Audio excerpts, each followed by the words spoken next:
record numbers of young people are staying home, living with their parents. They can't cut the cord. They don't want to leave the nest. A recent report says a majority of young adults between 18 and 29 are still living with their parents. Now, I don't understand what these kids are doing, to be honest with you. Me, myself, I moved out of my mom's house a long time ago, but I live next door to her. So I don't know if that counts, but I'm out of the basement, that's for sure. But I don't know. Maybe it's because of this whole participation trophy society we live in, so the kids can do whatever they want at home anyway without getting in any trouble. So why leave? You know, us older folks, we wanted to get out of the house. We wanted to get a job, get an apartment, grab a friend, do some things. And one of my good friends joins me right now who understands the beat of the street on the young people for sure, and many other things. She's an esteemed author. She's also the host of If God Had a Podcast. Pavlina Osta joins us again. Pavi, it's that time where the whole country we live in has to be kind of re-examined, and the young people are the future of our country. It seems like they don't want to mature at the same rates that older folks did. What the heck is happening here? Yeah, well, okay, so this study is saying that 52% of, young Americans are staying at home, living with one parent, maybe both parents. And I don't know if it's not that they're not wanting to grow up so much as they are just struggling with so many different things. For the millennials, they had a lot of student debt and they had to, find different ways of saving money because they didn't have any or because they weren't able to get jobs, and the jobs that they were getting out of college weren't paying as much as they had in previous years. So this has just kind of been a way to save some money on some rent. A lot of my friends, especially during this beginning of the pandemic and everything, they didn't know what was happening. They knew that they probably wouldn't be able to see some of their older family members. So it's best just to go home and be able to stay with them, be with your family. But it's also saving them a lot on rent. They're all working from home anyway. So, doing school from home.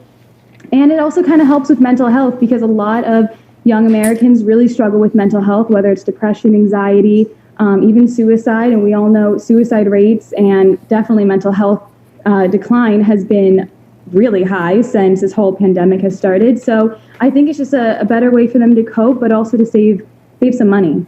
But Pav, we haven't seen numbers like this of kids not leaving the nest since the Great Depression era. So could this be a forecasting of something to come, that the kids moving back home means we're heading into a much worse depression than we even notice or realize? Well, I think because we're already, the employment rate is already so high, and, young people are already struggling so much with just having money and everything. So I'm hoping that's not the case. I'm kind of hoping that they're saving that money and they're going to be able to move out of the house when they're able. If anything, I think it could be a smart thing that they're doing to, like I said, save some money and just kind of gather themselves together, whether it's mentally, whether it's career-wise, whatever it is that they're doing. Hopefully they're kind of getting all their ducks in order to go out and maybe buy a house, get an apartment, do whatever they want to do to really leave that nest. Well, I do want to tell you that my good friend, former Congressman Vito Fossella, and I will be joining the Salem Radio gang starting this Sunday when we launch our radio show Table Talk. Oh my gosh, I love that. Welcome to the family.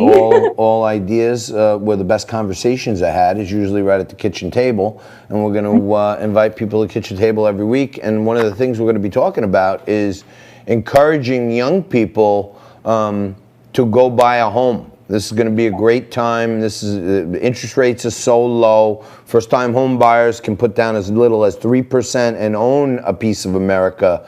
And I think, if you're staying home with your parents and you're saving up some money, the smart thing to do when you come out of this is probably buy something so that you start from a young age owning equity. And we're trying to spread the word to young people that home ownership is a way to create wealth over your life. But it looks like a lot of young people also, especially in the low-income areas, are now not enrolling in school or dropping out of college. There's 100,000 fewer high school seniors have completed financial aid applications this year. and enrollment is declining. That's a bad sign for young people too. It is, and like we kind of started to see this, and I remember I would come on your show and we would talk about, is it worth young people going to college, getting that student debt or whatever it may be. But a lot of those lower income students are just not willing to put up any kind of money because it's likely that their families are struggling. They're struggling to get jobs and that kind of thing, and they just need to have money at this point.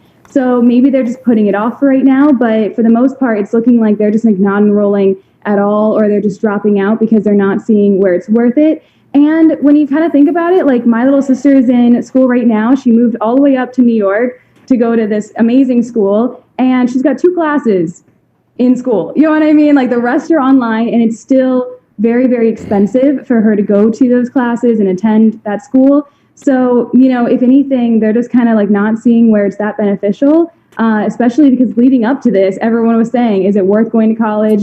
Is it like, should you just start your own business? So I think a lot of them are just really, not wanting to be a part of the whole college scene, especially because you can't do all the fun college stuff. Right.